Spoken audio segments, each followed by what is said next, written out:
அனைவருக்கும் வணக்கம். நம்ம இந்த வீடியோ பதிவில் பிப்ரவரி மாதத்தினுடைய 22லிருந்து 24 ஒரு 3 நாள்களுக்கு உண்டான கரண்ட் அஃபேர்ஸ் வந்து பார்க்கலாம். ஓகேங்களா. ஸோ நேற்றைய வகுப்பில் 21 வரையும் நம்ம என்ன பண்ணியிருந்தோம், பார்த்து முடிச்சிருந்தோம். ஓகேங்களா. ஸோ இன்றைய வகுப்புகளில் இன்றைக்கி ஒரு 3 நாள் வந்து பார்க்கலாம். நாளைய வகுப்பில் ஒரு 3 நாள் வந்து நம்ம பார்க்கலாம். ஓகேங்களா. அதோட மேக்ஸிமம் வந்து பிப்ரவரி மாதத்தை நாளையோடவே நம்ம என்ன பண்ணிடலாம், கம்ப்ளீட் பண்ணிடலாம். ஓகேங்களா.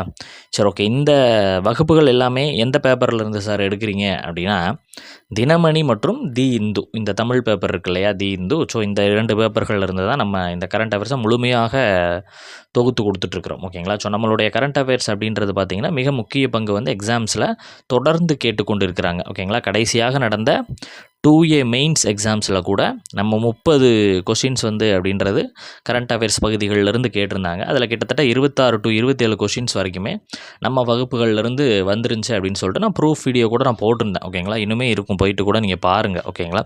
சரி, ஓகே. நம்ம இன்றைய வகுப்புகளில் பார்க்கலாம். ஓகேங்களா. ஃபஸ்ட் கொஸ்டின், நாட்டினுடைய உயரமான தங்க கோபுரம், என்னது தங்க கோபுரம் கொண்ட ஸ்ரீ லட்சுமி நரசிம்ம கோயில் எந்த மாநிலத்தில் அமைந்திருக்கிறது? ஓகேங்களா. ஸோ என்ன கான்செப்ட் அப்படின்னா, இப்போ ஒரு கோயிலில் பார்த்தீங்க அப்படின்னா இந்த கோபுரங்கள் இருக்கும் இல்லையா, ஸோ அந்த கோபுரத்தில் தங்கத்தால் ஆன, அதாவது தங்கம்னா பியூர் தங்கம் கிடையாது, தங்க முலாம் பூசப்பட்டது. ஓகேங்களா.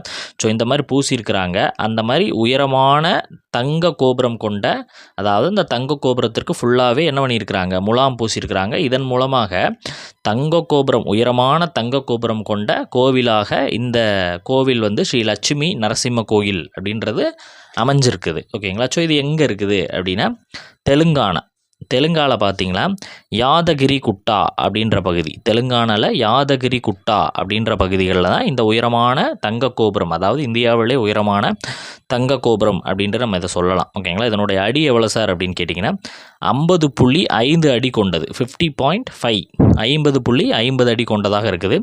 இதில் தங்க முலாத்தில் எத்தனை கிலோ கோல்டு பயன்படுத்தியிருக்காங்க அப்படின்னா, கிட்டத்தட்ட 68 கிலோ கோல்டு வந்து பயன்படுத்தியிருக்கிறதாக சொல்லப்படுகிறது. 10,759 சதுரடி பரப்பளவு இது கொண்டது. ஓகேங்களா. ஸோ இதில் பார்த்தீங்க அப்படின்னா இந்த மாநிலத்தினுடைய சிஎம் யார்? ரேவந்த் ரெட்டி. அதை தெரிஞ்சு வச்சுங்க. தெலுங்கானா மாநிலத்தினுடைய சிஎம் ரேவந்த் ரெட்டி. கவர்னர் யார் அப்படின்றத நீங்கள் கமெண்ட் பண்ணுங்கள். 37வது பீடாதிபதியாக இருக்கக்கூடிய ராமானுஜஜியர் அவர்களுடைய அந்த சுவாமிகளுடைய தலைமையில் தான் இது அமைக்கப்பட்டிருக்குது அப்படின்னு சொல்லிட்டு பேப்பர்களில் கொடுக்கப்பட்டிருக்கிறது. ஓகேங்களா. ஸோ நம்ம தெரிஞ்சுக்கிட்டது, நாட்டிலே உயரமான தங்க கோபுரம் அப்படின்ற கொண்ட கோபுரம் கொண்ட கோயில் எது அப்படின்னு கேட்டாங்கன்னா ஸ்ரீ லட்சுமி நரசிம்ம கோவில். அது எங்கே அமைந்திருக்கிறது அப்படின்னு கேட்டாங்கன்னா தெலுங்கானாவில் இருக்கக்கூடிய யாதகிரி குட்டா. இந்த 2 டேட்டா வந்து இதை முக்கியமாக நீங்கள் ஞாபகம் வச்சுக்கோங்க. ஓகேங்களா. ஓகே, அடுத்த வினா பார்க்கலாம். சர்வதேச ஒருநாள் கிரிக்கெட் போட்டியில் அதிவேகமாக 14,000 ரன்களை கடந்த இந்திய வீரர் யார்? ஓகேங்களா. சர்வதேச ஒருநாள் கிரிக்கெட் போட்டி, அதாவது 50 ஓவர் போட்டி. ஓகேங்களா. ஸோ அதில் அதிவேகமாக 14,000 ரன்களை கடந்த வீரர் யார் அப்படின்னா நம்மளுக்கு தெரியும், விராட் கோலி. ஓகேங்களா. விராட் கோலி அவர்கள் கிட்டத்தட்ட 287 கொடுக்கப்பட்டிருக்குது, 87 அப்படின்னு சொல்லிட்டு மாற்றிங்க, 257 இன்னிங்ஸில் வந்து அடித்திருக்கிறார். இதற்கு முன்னாடி பார்த்தீங்கன்னா இந்த 14,000 ரன்களை கடந்த வீரராக நம்மளுக்கு தெரியும் சச்சின் டெண்டுல்கர், த காட் ஆஃப் கிரிக்கெட் அப்படின்னு சொல்லிட்டு சொல்லுவோம் இல்லையா. ஸோ அவர் தான் கடந்திருந்தார். ஆனால் அவர் என்ன பண்ணியிருந்தார், 350 இன்னிங்ஸில் தான் கடந்திருந்தார். ஆனால் விராட் கோலி அவரை ஒரு 60-70 போட்டிகள் முன்னதாகவே கடந்திருக்கிறாரு. ஸோ இதன் மூலமாக இந்த சச்சின் டெண்டுல்கருடைய மேக்ஸிமம் சாதனை விராட் கோலி தான் முறியடிப்பார் அப்படின்னு சொல்லிட்டு எதிர்பார்க்கப்படுகிறது. ஓகேங்களா. பார்க்கலாம் பொறுத்திருந்து. அதே மாதிரி ஒரு நாள் கிரிக்கெட்டில் 51வது சதம் அடித்து சாதனை படைத்திருக்கிறார். 51வது சதம் அடித்து சாதனை படைத்திருக்கிறார் விராட் கோலி அவர்கள். ஓகேங்களா. சரி, ஓகே. ஒரு நாள் கிரிக்கெட்டில் அதிக கேட்சுகளை பிடித்த இந்திய ஃபீல்டர்களை 299 இன்னிங்ஸில் 157 கேட்சுகளை வந்து பிடித்திருக்கிறார். முகமது அசாருதீன் வந்து 334 இன்னிங்ஸில் 156 கேட்சுகள் பிடிக்கப்பட்டிருந்துச்சு. ஆனால் விராட் கோலி என்ன பண்ணிட்டார், 157 கேட்சுகளை 299 இன்னிங்ஸுகள்லேயே இந்த ஒரு சாதனை வந்து பண்ணியிருக்கிறார். ஓகேங்களா. அதிவேகமாக 14,000 ரன்கள் எடுத்த வீரராகவும் மாறியிருக்கிறாரு, அதிக கேட்சுகளை பிடித்த வீரராகவும் விராட் கோலி அவர்கள் மாறியிருக்கிறார். இது ரெண்டுமே பார்த்துங்க. இதற்கு முன்னாடி முகமது அசாருதீன் அண்ட் சச்சின் டெண்டுல்கர். ஓகேங்களா. ஓகே, அடுத்து 3வது வினா பார்க்கலாம். முதல்வர் மருந்தகம் என்ற திட்டம் எந்த மாநிலத்தில் தொடங்கப்பட்ட திட்டம்? முதல்வர் மருந்தகம் என்ற திட்டம் எந்த மாநிலத்தில் தொடங்கப்பட்ட திட்டம்னா தமிழ்நாடு. முதல்வர் அப்படின்னு வந்தாலே நம்ம தமிழ்நாடு தான். ஓகேங்களா? ஸோ இது பார்த்திங்கன்னா முதல்வர் மு.க. ஸ்டாலின் அவர்களால் சென்னையில் பிப்ரவரி 24ஆம் தேதியில் தொடங்கப்பட்ட ஒரு திட்டம். ஓகேங்களா?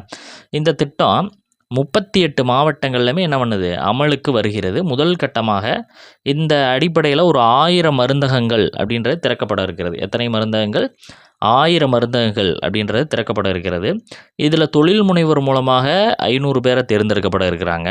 அதே கூட்டுறவுத்துறை வழியாக ஒரு 500 மருந்தகங்கள், மொத்தமாக 1000 மருந்தகங்களில் இந்த தொழில் முனைவர் மூலமாக ஒரு 500 மருந்தகங்களும் கூட்டுறவுத்துறை வழியாக ஒரு 500 மருந்தகங்களும் மொத்தமாக 1000 மருந்தகங்கள் வந்து திறக்கிறதுக்கான கான்செப்ட் இதில் கொண்டு வந்திருக்கிறாங்க.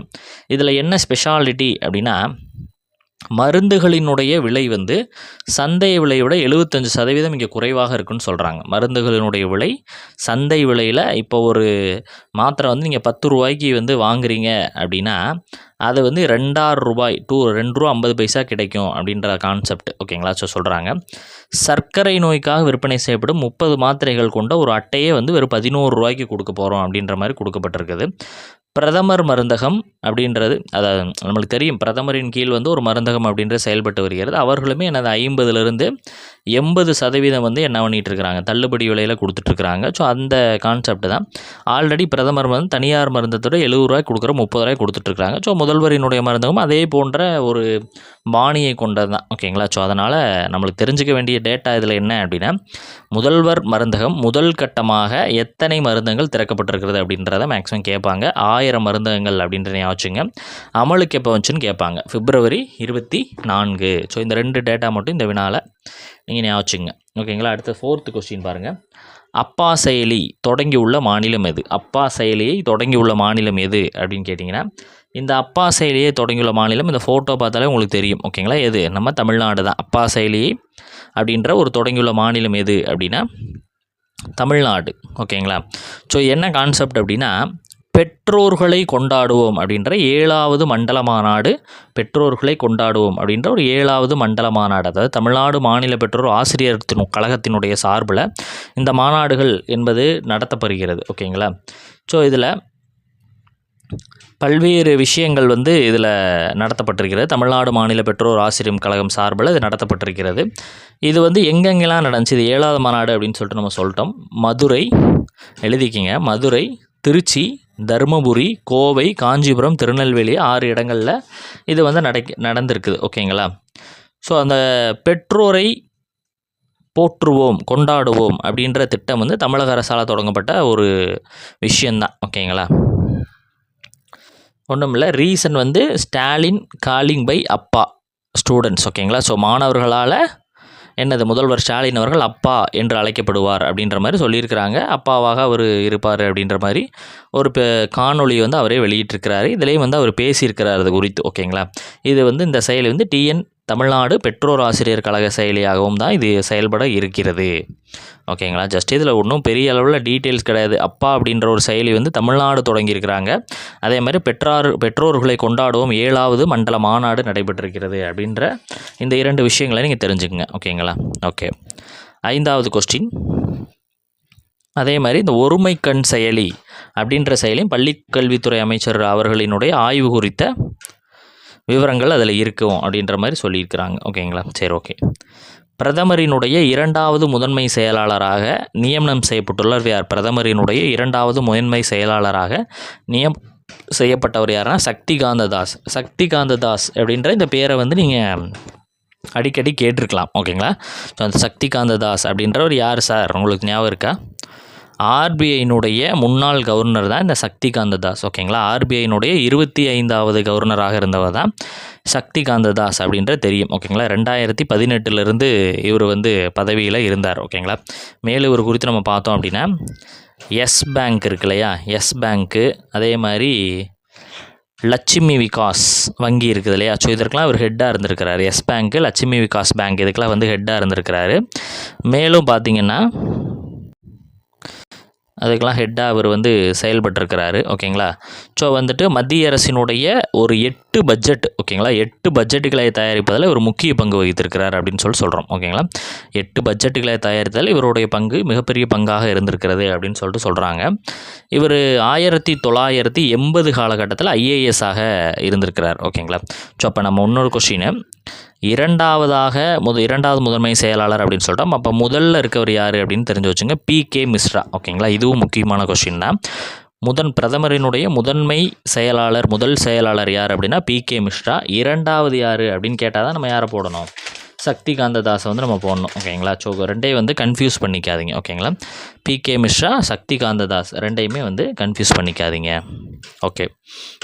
21வது ஆசிய ஆப்பிரிக்க கிராமப்புற மேம்பாட்டு மாநாடு எங்கே நடைபெற்றது? ஆசிய ஆப்பிரிக்க கிராமப்புற மாநாடு என்பது டெல்லியில் நடைபெற்றிருக்கிறது. ஓகேங்களா. டெல்லியில் பார்த்தீங்கன்னா February 19, 20 இந்த 2 நாள்களில் இந்த ஆசிய ஆப்பிரிக்கா கிராமப்புற மேம்பாடு அப்படின்ற நடந்திருக்குது. சிவராஜ் சௌஹான் அவர்கள் வந்து புதுடெல்லியில் அதை தொடங்கி வைக்கிறாரு. கிட்டத்தட்ட ஒரு 32 நாடுகளின் அரசுகள் வந்து முழுநேர உறுப்பினர்களாக இந்த விஷயத்தில் இருக்கிறாங்க. ஓகேங்களா. இதில் நம்ம துணை குடியரசுத் தலைவர் ஜெகதீப் தன்கர் பங்கேற்பு செஞ்சுருக்கிறாங்க. ஓகேங்களா. அதே மாதிரி முதலாவது தலைமைத்துவ மாநாடு, உயர் தலைமைத்துவ மாநாடு பயிற்சி பள்ளி குஜராத்தில் திறங்கப்பட இருக்கிறது. அதில் பிரதமர் அவர்கள் பங்கேற்பு செஞ்சுருக்கிறாங்க அப்படின்ற விஷயத்தை கூடுதலாக தெரிஞ்சுக்கங்க. ஓகேங்களா. அடுத்த கொஸ்டின், 2025ஆம் ஆண்டுக்கான தர்மா கார்டியன் கூட்டு இராணுவ போர் பயிற்சி எங்கே நடைபெற்றது? தர்மா கார்டியன் கூட்டு இராணுவ போர் பயிற்சி எங்கே நடைபெற்றது அப்படின்னா மவுண்ட் புஜி. இது எங்கே இருக்குது அப்படின்னா ஜப்பானில் இருக்குது. ஓகேங்களா. ஸோ ஜப்பானில் இது எந்த 2 நாடுகளுக்கு இடைப்பட்ட பயிற்சி அப்படின்னா இந்தியா மற்றும் ஜப்பான் 2 நாடுகளுக்கு இடைப்பட்ட பயிற்சி. இது 6வது எடிஷன். ஓகேங்களா. 6வது கூட்டு இராணுவ போர் பயிற்சி. நம்ம போர் பயிற்சிகள் அப்படின்னாலே 3 விஷயங்களை பார்க்கணும் அப்படின்னு சொல்லிட்டு நம்ம சொல்லியிருக்கிறோம். ஓகேங்களா. எந்த 2 நாடுகளுக்கு இடைப்பட்டது அப்படின்னா இந்தியா ஜப்பான். இதை முக்கியமாக பார்த்து வச்சுக்கணும். அதனுடைய பெயர் என்ன அப்படின்றத தெரிஞ்சு வச்சுங்க. இது இராணுவ பயிற்சியா, விமான பயிற்சியா, இல்லை கடற்பயிற்சியான்னு பார்க்கணும். இது ஒரு இராணுவ பயிற்சி. எந்த இடத்துல நடைபெற்றிருக்கிறது அப்படின்னா மவுண்ட் புஜி, ஜப்பான். இந்த 3 விஷயங்களை தான் நம்ம இந்த பயிற்சிகளில் பார்க்கணும். ஓகேவா. ஓகே. அடுத்தது 2025ஆம் ஆண்டிற்கான சிறந்த பெண்கள் பட்டியலில் இடம்பெற்றிருக்கக்கூடிய இந்திய பெண்மணி யார்? 2025ஆம் ஆண்டிற்கான சிறந்த பெண்கள் பட்டியலில் இடம்பெற்றுள்ள இந்திய பெண்மணி. ஓகேங்களா. நம்மளுக்கு தெரியும், பிரபல டைம் இதழ் இருப்பாங்க, டைம் வார இதழ் வந்து இந்த பட்டியல்கள், இது மாதிரியான பல்வேறு பட்டியல்களை வெளியிடுவாங்க. அதில் இந்தியாவை சார்ந்த ஒரு பெண்மணி இடம்பெற்றிருக்கிறாங்க, பூர்ணிமா தேவி பர்மான். இவர்கள் வந்து அஸ்ஸாம் வனவிலங்கு ஆர்வலர், அஸ்ஸாமை சார்ந்த ஒரு வனவிலங்கு ஆர்வலாக இருக்கிறாங்க. வடகிழக்கு மாநிலத்தில் இவங்க இருக்கிறாங்க. ஓகேங்களா. ஸோ இவங்க பார்த்திங்க அப்படின்னா எதற்காக இவர்களை தேர்ந்தெடுக்கப்பட்டிருக்கிறாங்க அப்படின்னா ஹர்கிலா அப்படின்ற ஒரு நாரை இருக்குது. ஹர்கிலா என்ற ஒரு நாரை பறவை இனம். இதை பாதுகாக்கும் முன்னெடுப்பு வந்து இவங்க அதிகமாக செஞ்சுருக்கிறாங்க. ஓகேங்களா. கிட்டத்தட்ட 20,000 பெண்கள் அடங்கிய ஹர்கிலா இராணுவம் வந்து இதற்காக அவங்க தனியாக உருவாக்கியிருந்தாங்க. இந்த ஹர்கிலா அப்படின்ற நாரை இருக்குது இல்லையா, ஸோ இது அழிவிலிருந்து காப்பதற்காக தொடர்ந்து இவங்க போராடி வர்றாங்க. ஓகேங்களா. ஸோ அதற்காகத்தான் இந்த பட்டியலில் அவங்க தேர்ந்தெடுக்கப்பட்டிருக்கிறாங்க. மேலும் இவர்கள் சில விருதுகள்லாம் வாங்கியிருக்கிறாங்க இதற்கு முன்னாடி, அதையுமே தெரிஞ்சு வச்சுங்க. சாம்பியன்ஸ் ஆஃப் த எர்த் அப்படின்ற ஒரு விருது வந்து ஆல்ரெடி வாங்கியிருக்கிறாங்க. ஓகேங்களா. நாரி சக்தி அப்படின்ற விருது வந்து இவங்க வாங்கியிருக்கிறாங்க. விட்லி விருது. ஓகேங்களா. விட்லி அப்படின்ற ஒரு விருது. இந்த மாதிரி பல்வேறு விருதுகளை இவங்க வாங்கியிருக்கிறாங்க அப்படின்றது கூடுதல் தகவலாக நம்ம தெரிந்து வச்சுக்கணும். அவர்களுடைய பேர் என்ன? பூர்ணிமா தேவி பர்மன். ஓகே. எந்த இடம் அப்படின்னு தெரிஞ்சு வச்சுக்கோங்க. ஓகேங்களா. ஓகே.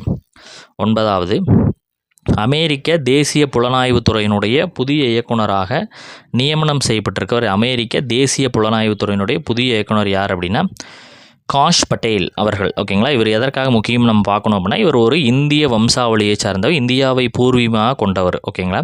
இதற்கு தற்பொழுது செனட் சபை ஒப்புதல் அளிச்சிருக்கிறாங்க. ஓகேங்களா. FBI, அதாவது அமெரிக்க தேசிய புலனாய்வுத்துறை என்ன சொல்லுவோம் அப்படின்னா FBI அப்படின்னு சொல்லுவோம், ஃபெடரல் பியூரோ இன்வெஸ்டிகேஷன் அப்படின்னு சொல்லுவோம். இந்த விளக்கம்லாம் கூட உங்களுக்கு TNPSC எக்ஸாம்ஸில் இதற்கு முந்தைய வினாத்தாள்களை ஒரு தடவை 2 முறை கேட்டிருக்கிறாங்க. ஓகேங்களா. FBI அப்படின்றது ஃபெடரல் பியூரோ இன்வெஸ்டிகேஷன் அப்படின்றது. இது எந்த ஆண்டு தொடங்கப்பட்டது அப்படின்றது நீங்கள் கமெண்ட் பண்ணுங்கள். ஓகேங்களா. சரி. ஓகே. 10வது கொஸ்டின், சமீபத்தில் எந்த மாநிலத்தில் கடலுக்கடியில் ஆய்வு செய்யப்பட்டு வருகிறது? சமீபத்தில் எந்த மாநிலத்தில் கடலுக்கடியில் ஆய்வுகள் என்பது செய்யப்பட்டு வருகிறது அப்படின்னா குஜராத். நம்மளுக்கு தெரியும், இதை முந்தைய சில வகுப்புகளுக்கு முன்னாடி நம்ம பார்த்துருக்கோம். ஓகேங்களா? ஸோ கடல் நீர், கடலடியில் புவியியல் எப்படி இருக்குது, உயிரினங்கள் இருக்குதா, வேதியியல் மற்றும் புவியியல் இயற்பியல் அம்சங்கள் போன்றவையை பற்றி ஆராயறது தான் இந்த இதில் முக்கியமாக இருக்குது. ஓகேங்களா? ஸோ இதில் இந்த தேவபூமி துவாரகா, இந்த துவாரகா அப்படின்னாலே நம்மளுக்கு என்ன ஞாபகம் வரணும்? கடவுளாக இந்து மதத்தில் வழிபடக்கூடிய கிருஷ்ணரினுடைய கர்ம பூமி அப்படின்னு சொல்லிட்டு இதை சொல்கிறோம். ஓகேங்களா? இதை சொல்கிறாங்க. இது ஒரு 5500 ஆண்டுகள் பழமையானதாக இருக்கிறது. ஸோ இதை சுற்றி நிறைய பொருள்கள் இருக்குது, அங்கே ஏதாவது இருக்குது அப்படின்னு சொல்லிட்டு சொல்லப்படுகிறது. ஸோ இதை ஆராயும் விதமாக தான் தொல்லியல் துறையினால் இதை ஆராயப்பட்டு வருகிறது. ஓகேங்களா? இது யாரோட தலைமை அப்படின்னா பேராசிரியர் அலோக் திரிபாதி. இதையும் தெரிஞ்சு வச்சுங்க, பேராசிரியர் அலோக் திரிபாதி. இது பார்த்தோம் அப்படின்னா இதற்கு முன்னாடி ஒரு 2-3 முறை ஆய்வு செய்யப்பட்டிருக்கிறது. பார்த்திங்கன்னா ஃபஸ்ட்டு 1963 ஒரு முறை ஆய்வு நடைபெற்றது. அதற்கு பிறகு 2005 17 வரையும் நடைபெற்றுச்சு. 2007 வரையும், 2007 5 to 7. அதற்கு பிறகு நடைபெற்றுச்சா அப்படின்னா இல்லை. ஓகேங்களா? அதற்கு பிறகு நடைபெறலை. அதற்கு பிறகு தற்போது இந்த ஆய்வு பணிகள் என்பது மீண்டும் என்ன பண்ணப்பட்டிருக்கிறது, தொடங்கப்பட்டிருக்கிறது அப்படின்ற தகவலை நம்ம பார்க்குறோம். ஓகே. 11 2025ஆம் ஆண்டு சர்வதேச சித்த மருத்துவ மாநாடு எங்கே நடைபெற்றது? 2025ஆம் ஆண்டிற்கான சர்வதேச சித்த மருத்துவ மாநாடு என்பது சென்னையில் தான் நடைபெற்றிருக்கிறது. டாக்டர் எம்ஜிஆர் பல்கலைக்கழகத்தினுடைய சார்பில் இதில் கிட்டத்தட்ட 278 ஆராய்ச்சி கட்டுரை தொகுப்பு கொண்ட அகத்தியம் 2025 என்ற ஆய்வு தொகுப்பு நூல் வெளியிடப்பட்டிருக்கு. இதை பார்த்து வச்சுங்க சார், ரொம்ப முக்கியமான ஒரு இது. என்ன தொகுப்பு கொண்டது அப்படின்னு கேட்டாங்கன்னா அகத்தியம் 2025 அப்படின்றத வச்சுங்க. மக்கள் நல்வாழ்வுத்துறை அமைச்சர் மா சுப்பிரமணியன் இதில் கலந்து கொண்டார். ஓகேங்களா? இது மெயினாக பார்த்தீங்க அப்படின்னா பொது சுகாதாரத்தில் இந்த சித்த மருத்துவத்தினுடைய பங்கு அப்படின்றது கருப்பொருளாக வைக்கப்பட்டது. கருப்பொருளுமே பார்த்து வச்சுங்க, எங்கே போய் கேட்டுருவாங்க. ஓகேங்களா? ஸோ அந்த கருப்பொருள் என்ன? பொது சுகாதாரத்தில் சித்த மருத்துவம் எழுதிக்கிங்க இதை. ஓகேங்களா? பொது சுகாதாரத்தில் சித்த மருத்துவரின் பங்கு அப்படின்றது ஒரு கருப்பொருளாக இந்த மாநாட்டிற்கு வைக்கப்பட்டிருக்கிறது. February 21 இது நடைபெற்றுச்சு. எப்போ நடந்துச்சு அப்படின்னா February 21. சில முக்கிய எக்ஸ்ட்ரா டீட்டெயில்ஸ் பார்க்கலாம். முதல் முறையாக பாகிஸ்தான் வங்கதேசம் இடையே நேரடி வர்த்தகம் நடைபெற இருக்கிறது. கிட்டத்தட்ட 25,000 டன் அரிசி வங்கதேசத்திற்கு அனுப்பி வைக்கப்பட்டிருக்கிறது. ஜஸ்ட் இதை தெரிஞ்சுக்கங்க, பெருசாக முக்கியமல்ல. முதலாவது சோல் தலைமைத்துவ மாநாடு டெல்லி, குஜராத்தினுடைய உயர் தலைமைத்துவ பயிற்சி பள்ளி வளாகம் அமைக்கப்படும் அப்படின்னு சொல்லிட்டு இதில் சொல்லப்பட்டிருக்கிறது. ஜஸ்ட் இதை மட்டும் தெரிஞ்சுங்க. சர்வதேச மேம்பாட்டுக்கான அமெரிக்க அமைப்பு அமைக்கப்பட்டிருக்குது. 6490 கோடிகளில் 7 திட்டங்கள், வேளாண்மை, உணவு பாதுகாப்பு, குடிநீர், சுகாதாரம், பேரிடர் மேலாண்மை போன்றதெல்லாம். அமெரிக்க அரசினுடைய செயல்திறன் மேம்பாட்டுத் துறையில் 181 கோடி உதவி. ஓகேங்களா? அடுத்து 1951 இருதரப்பு மேம்பாட்டு நிதியின் கீழ் 555 திட்டங்கள், 147 லட்சம் கோடி. இது ஜஸ்ட் தெரிஞ்சுக்கங்க, மிக முக்கியமல்ல, ஜஸ்ட் தெரிஞ்சுக்கங்க, அவ்வளோதான். துபை மகளிர் டென்னிஸ் போட்டியில் மீரா ஆண்ட்ரீவா ரஷ்யாவை சார்ந்த வீராங்கனை வெற்றி அடைந்திருக்கிறாங்க. ஓகேங்களா? அடுத்தது கத்தார் ஓப்பன் டென்னிஸ் போட்டி, ஆண்ட்ரே ருபலேவ் ரஷ்யாவை சார்ந்தவங்க வெற்றி பெற்றிருக்கிறாங்க ஜாக் ட்ரிப்பர் எதிர்த்து. ஓகேங்களா? இது 2வது கத்தார் ஓப்பன் இதாக இருக்குது. ஓகேங்களா? அடுத்து இந்திய சூப்பர் லீக் அப்படின்றது மோகன் பகான் சாம்பியன், புள்ளிகள் அடிப்படையில் சாம்பியன் பட்டத்தை தக்க வைத்த முதல் அணியாக ஆயிருக்கிறாங்க. ஓகேங்களா? சில முக்கிய தினங்கள் நம்ம பார்க்கலாம். டேஸ் அண்ட் தீம்ஸ் 2 கொஷின்ஸ் ஆகுது. உங்களுக்கு என்ன பண்ணிடுறாங்க, டேஸ் அண்ட் தீம்ஸ்லேருந்து கேட்டுடுறாங்க, பார்த்து வச்சுங்க. உலக சிந்தனை நாள். ஓகேங்களா? உலக சிந்தனை நாள், வேர்ல்டு திங்கிங் டே அப்படின்றது February 22ஆம் தேதி கொண்டாடப்படுகிறது. கருப்பொருள் எங்கள் கதை அப்படின்றது இருக்குது. ஓகேங்களா? ஸோ அடுத்து உலக சாரணர் தினம், அதாவது வேர்ல்டு ஸ்கவுட் டே அப்படின்னு சொல்லிட்டு சொல்லுவோம். ஓகேங்களா? இது பார்த்திங்கன்னா உலகெங்கிலும் இருக்கக்கூடிய சாரணர்கள் தங்கள் பகிரப்பட்ட நம்பிக்கைகளை கொண்டாடவும் அவர்களின் சாதனைகளை பற்றி சிந்திக்கவும் தான் இந்த தினம் முக்கியமாக கொண்டாடப்படுகிறது. ஓகேங்களா? இது யாரின் பிறந்த நாள் முக்கியமாக கொண்டாடப்படுகிறது, யார் நினைவாக கொண்டாடுவா? ராபர்ட் பாடன் பவல் இவரினுடைய பிறந்த நாளை முன்னிட்டு தான் இந்த தினம் கொண்டாடப்படுகிறது. இது ஃபஸ்ட்டு எப்போ சார் செலிப்ரேட் பண்ணாங்கன்னு கேட்டால் 1926. 1926. சரி, ஓகே. உலக புரிதல் மற்றும் அமைதி தினம் பிப்ரவரி 23. உலக புரிதல் மற்றும் அமைதி தினம் பிப்ரவரி 20. வேர்ல்டு பீஸ் அண்ட் அண்டர்ஸ்டாண்டிங் டே அப்படின்னு சொல்லுவோம். உலகளாவிய நல்லிணக்கத்தை வளர்ப்பதில் உரையாடல் மற்றும் பரஸ்பர மரியாதையின் முக்கியத்துவத்தை எடுத்துக்காட்டுவதாக இது இருக்குது. ஓகேங்களா? சரி, ஓகே. அடுத்தது மத்திய கலால் தினம் என்பது பிப்ரவரி 24. சென்ட்ரல் எக்ஸசைஸ் டே அப்படின்னு சொல்லுவோம். மத்திய கலால் தினம். ஓகேங்களா? இந்த மத்திய கலால் மற்றும் வளச்சட்டம் இருக்குது இல்லையா? ஸோ இது வந்து 1944 வந்து போடப்பட்டது. ஓகேங்களா? ஸோ இந்த உப்பு மற்றும் பிற உற்பத்தி பொருள்களின் உற்பத்தி மற்றும் ஒழுங்குமுறைகளை கண்காணிப்பதை நோக்கமாக கொண்டு உருவாக்கப்பட்டது. ஓகேங்களா? ஸோ அதை முன்னிட்டு தான் இந்த தினம் கொண்டாடப்படுகிறது. கருப்பொருள் துடிப்பான பொருளாதாரத்திற்கான வரி நிர்வாகத்தை சீரமைத்தல் என்பது கருப்பொருளாக இருக்கிறது. ஓகேங்களா? ஸோ கடைசியாக மாநில பெண் குழந்தைகள் பாதுகாப்பு தினம் பிப்ரவரி 24 கொண்டாடப்படுகிறது. மாநில பெண் குழந்தைகள் பாதுகாப்பு தினம் என்பது பிப்ரவரி 24 கொண்டாடப்படுகிறது. பெண் குழந்தைகளினுடைய பாதுகாப்பு மற்றும் அவர்களுடைய உரிமைகளை முன்னிலைப்படுத்தி இந்த தினம் கொண்டாடப்படுகிறது. மறைந்த முன்னாள் முதல்வராக இருக்கக்கூடிய செல்வி ஜெயலலிதா அவர்களினுடைய பிறந்த நாளை முன்னிட்டு தான் இந்த தினம் மாநில பெண் குழந்தைகள் தினமாக கொண்டாடப்படுகிறது. அவர்களுடைய ஆண்டு எப்படின்னா 1948 2016 வரைக்கும் அவங்க வாழ்ந்திருந்தாங்க. ஓகேங்களா? இவங்களை குறித்து நம்ம பார்த்தோம் அப்படின்னா பெண் குழந்தைகளுக்கு முக்கியமான முதலமைச்சரின் பெண் குழந்தைகள் பாதுகாப்பு திட்டம் அப்படின்ற ஒரு திட்டம் 1992 இவங்க தொடங்கி வச்சாங்க. ஒரு முக்கியமான ஒரு திட்டம். அதே மாதிரி தொட்டில் குழந்தை திட்டம் எப்போ தொடங்கி வச்சாங்க அப்படின்றத நீங்கள் கமெண்ட் பண்ணுங்கள். ஓகேங்களா? ஸோ இதோட வந்து இந்த 3 நாள்களுக்கான வகுப்பு முடிஞ்சு. ஸோ நாளைய வகுப்பில் நம்ம பேலன்ஸ் இருக்கக்கூடிய 25 27 வரையும் நம்ம பார்க்கலாம். ஓகேங்களா? ஸோ இதோட இந்த வகுப்பு முடியுது. ஓகேங்களா? அடுத்தடுத்த வகுப்பில் சந்திக்கலாம். தேங்க்யூ.